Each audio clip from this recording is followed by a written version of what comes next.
बच्चों, आज मैं सवैये का पार्ट 2 पढ़ाने जा रही हूँ। इसके कवि रसखान हैं। आगे के 3 और 4 जो सवैया है उसमें अलग अलग ढंग से रसखान ने प्रस्तुत किया है। श्री कृष्ण गोपी का प्रेम, श्री कृष्ण राधा के प्रति प्रेम, या फिर अपनी जो उनकी प्रेम भावना है उसको गोपियों के माध्यम से स्पष्ट करने की कोशिश उन्होंने की है। मोर पखा सिर ऊपर राखी हूँ, गुंज की माल गरे पहिरऊंगी। मोर पखा, मोर पखा का अर्थ होता है मोर के पंखों से बना हुआ मुकुट, जो श्री कृष्ण को बहुत प्रिय है। सिर ऊपर राखी हो, सिर के ऊपर रख लूँगी, राखी हो रख लूँगी। गुंज की माल गरे पहिरऊंगी। गुंज एक प्रकार का जंगली फूल होता है जिसकी माला श्री कृष्ण पहना करते थे। वही माला गले में, मतलब कि गले में पहिरूंगी, पहन लेंगी। यह प्रसंग इस ओर संकेत करता है कि श्री कृष्ण गोपियों से मिल नहीं पाते हैं और गोपियां आपस में श्री कृष्ण की याद को बांटते हुए कहती हैं कि अगर हम में से कोई एक सखी श्री कृष्ण का रूप धारण कर लेंगे तो कुछ समय हम लोगों का आराम से कट जाएगा। उनकी याद में जो हम लोग तड़पते हैं वो तड़पेंगे नहीं, और हम में से एक ही सखी अगर कृष्ण बन जाती हैं तो हम लोगों के लिए वो अच्छा रहेगा। तो इसके लिए श्री कृष्ण की जो भी छटा है, जो छवि है, जो उनका पहनावा है, उस रूप को धारण करना पसंद करती हैं यहाँ पर गोपियाँ। अब एक तरफ गोपियों के प्रेम को दर्शाया गया है, श्री कृष्ण के प्रति जो लगाव है, जो उनका समर्पण है, वह सामने आता है। दूसरी तरफ मुरली, जो उनकी बांसुरी है, उससे ईर्ष्या का भाव दर्शाया गया है। क्यों? क्योंकि श्री कृष्ण इस बांसुरी को अधिक समय देते हैं और यही कारण है कि वो गोपियों से दूर हो जाते हैं। इसके लिए अब श्री कृष्ण का वेश बदलना है, कृष्ण के रूप में आना है गोपी को, तो क्या करेगी? उनके जैसा मोर का पंख का मुकुट सिर पर धारण कर लेंगी। अब गुंज की माल, जो जंगली फूलों का माला है, वो कृष्ण पहनते थे, वह भी सखी पहन लेंगी। ओढ़ी पीतंबर, पीला वस्त्र धारण करते हैं श्री कृष्ण, तो पीला वस्त्र धारण करेंगी, उसमें कोई दिक्कत नहीं है। लय लकुटी, लकुटी कहते हैं लाठी को, लाठी भी ले लेंगी। बन गोधन ग्वारन संग फिरौंगी। अब गोधन गाय, ग्वारन ग्वाला, उनके साथ जैसे श्री कृष्ण फिरा करते हैं वैसे बन बन गोपी फिरेंगी। श्री कृष्ण के प्रेम में इतनी तल्लीन है सारी गोपियाँ कि उसमें से एक अपना स्वांग, अपना रूप परिवर्तित करने के लिए तैयार है। अब मोर का पंख सिर के ऊपर धारण कर लेना है, जो मुकुट के रूप में है, और गुंज की माल, गुंज जो जंगली फूलों का माला है, गले में श्री कृष्ण की तरह गोपी पहन लेंगी। पीला वस्त्र धारण कर लेंगी, लाठी लेंगी, गाय और ग्वालों के संग फिरेंगी, घूमेंगी। गोपियाँ इसलिए ऐसा करना चाहती हैं, भाव तो वो ही मेरो रस खान, क्योंकि श्री कृष्ण गोपियों को इतने अच्छे लगते हैं, इतने प्यारे लगते हैं भावतो वो भाते हैं, बहुत बहुत अच्छे लगते हैं।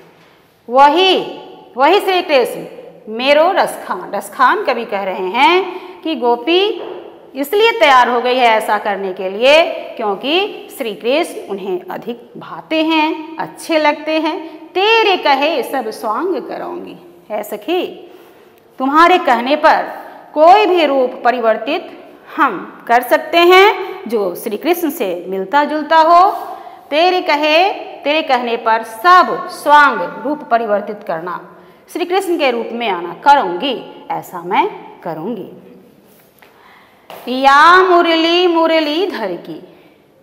है सखी, लेकिन एक बात मैं स्पष्ट कर देती हूँ जिससे मुझे परहेज है। यह मुरली, यह बांसुरी मुरलीधर की, मुरलीधर श्री कृष्ण, जो श्री कृष्ण की है, जिसे अपने अधर से अधरान वो अपने होठों से लगाए रहते हैं, अधिक समय देते हैं। अधरान धरी, जो अपने होठों पर धारण किए रहते हैं। अधरा न धरूंगी, अपने होठों से उसे नहीं लगाऊंगी, क्योंकि इससे सख्त मुझे नफरत है, ईर्ष्या है, डाह है। क्यों? क्योंकि हमसे प्रिय, हम गोपियों से प्रिय बांसुरी कैसे हो सकती है श्री कृष्ण की। इसके लिए यह बांसुरी में जो होठों से लगाकर हमेशा मधुर तान छेड़ते हैं, वह मेरे लिए एक सौत के समान है। उसको मैं अपने होठों से नहीं लगाऊंगी। ऐसी सखी की जो सखी का अनुरोध है स्पष्ट कर देती है एक सखी कि कृपया मुरली धारण करने के लिए हमें विवश न करें, क्योंकि वो मेरे सौत के समान है। यहाँ पर जब हम देखेंगे कि स्पष्ट रूप से श्री कृष्ण की प्रेम भावना में गोपियाँ इतनी लीन हैं कि जहाँ श्री कृष्ण अधिक समय बिता रहे हैं, खासकर इस मुरली और बांसुरी पर, उससे अलग रहना चाहती है गोपियाँ। इसका मतलब है कि श्री कृष्ण के प्रति वह आसक्त हैं, वो अपने से अलग होते हुए श्री कृष्ण को नहीं देखना चाहती हैं। आगे चौथे सवैये में फिर सारी सखियां मिलकर एक संकल्प लेना चाहती हैं, क्योंकि ये बड़ी हो चुकी हैं और सामाजिक स्तर से इनके घर में प्रतिदिन ऐसी शिकायत आती है कि आपके लड़के जो आपस में बातचीत करती है, उससे यह स्पष्ट होता है कि श्री कृष्ण के प्रेम में वह इतना अनुरक्त हो गई है कि उससे अलग उसकी कोई दुनिया नहीं है। यह शिकायत प्रत्येक घर में लोग आकर करते हैं। तो गोपियाँ भी मन बना ली हैं कि इसको कैसे बर्दाश्त किया जाए। संकल्प लेती हैं, कानन दय अंगुरी रहिबो। एक ही उपाय है कि जब श्री कृष्ण बांसुरी बजाएंगे तो हम गोपियाँ कानन दे, कान पर उंगली डाल लेंगी। जब ही मुरली धुन मंद बजई है, जब श्री कृष्ण जब मुरली धुनी बांसुरी की धुन मंद बजई है, मंद मंद स्वर में जब श्री कृष्ण अपनी बांसुरी का तान छेड़ेंगे, हम गोपियाँ एक ही उपाय है कि अपने कान को बंद कर लेंगी। मोहन तानन सौ रसखान।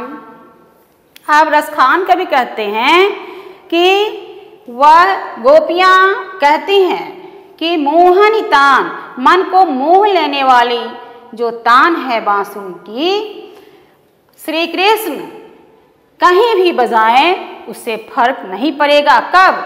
जब मैं या हम गोपियाँ कान में उंगली डाल लेंगी तभी। अब गोधन गई हैं तो गई हैं, अटा चढ़ी। रसखान कवि कहते हैं कि गोपियाँ कहती हैं कि जब कान में उंगली डाल लेंगी हम गोपियाँ, तब वो अपने महल से गाएं या घूम घूम कर गायों के संग गोधन का गीत गाएं, कोई फर्क नहीं पड़ता। इतना हम गोपियां कर सकते हैं उस शिकायत से बचने के लिए। टेरी कहो सिगरे ब्रज लोगन। अब टेरी का अर्थ होता है जोर जोर से पुकार कर कहना। टेरी कहो, पुकार पुकार कर कहो, कहती हूँ सिगरे ब्रज लोगन। जिनको हम लोगों से, हम गोपियों से शिकायत है वो सुन लें, काल ही को कितना समझाई हूँ, कि कल कोई कितना भी समझाए, श्री कृष्ण अगर अपने मंद मंद मुस्कान से बांसुरी को बजाएंगे तो शायद हम गोपियां उसे सहन नहीं कर पाएंगी और उनके पास जाने को विवश हो जाएंगे।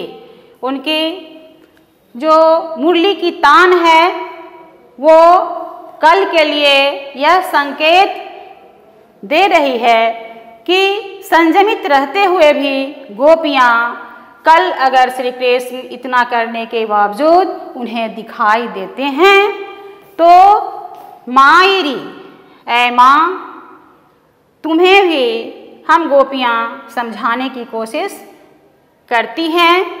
वामुख की, कि उस जो मुख में, यहाँ पर मुख से मतलब है श्री कृष्ण से, कृष्ण के मुख की जो मुस्कुराहट है, यानी कृष्ण जो मुस्कुराते हैं तो इस जादू से कोई बच नहीं सकेगा, बच नहीं सकता। संभारी न जई हैं, न जई हैं, न जई हैं। अब पूरा वह जिद के साथ कहती हैं कि भरसक गोपियां प्रयास करें, संभल जाए, सुधर जाए। उसके बाद श्री कृष्ण कहीं भी गाएं, अपने अटारी से गाएं, गली में गाएं या गायों के संग गाएं, कोई फर्क नहीं पड़ता। लेकिन ब्रज के लोग इतना सुन लें कि सामने अगर वो आने की कोशिश करेंगे तो उनकी मुस्कुराहट में वो जादू है। हम गोपियाँ शायद उस जादू को नहीं सहन कर पाएँ, नहीं संभाल पाएँ। संहारी न जई हैं, न जई हैं, न जई है, शायद उनकी ये जिद है। कोशिश वो करेंगी बर्दाश्त करने की, दूर रहने की, लेकिन जब सामने श्री कृष्ण आएंगे तो शायद गोपियाँ संभाल नहीं पाएंगी अपने आप को। बच्चों, इस तरीके से सवैया जो पाठ है वो पूरी हुई। इसके बाद हम लोग क्वेश्चन आंसर भेजेंगे PDF के द्वारा, वो आप देखेंगे।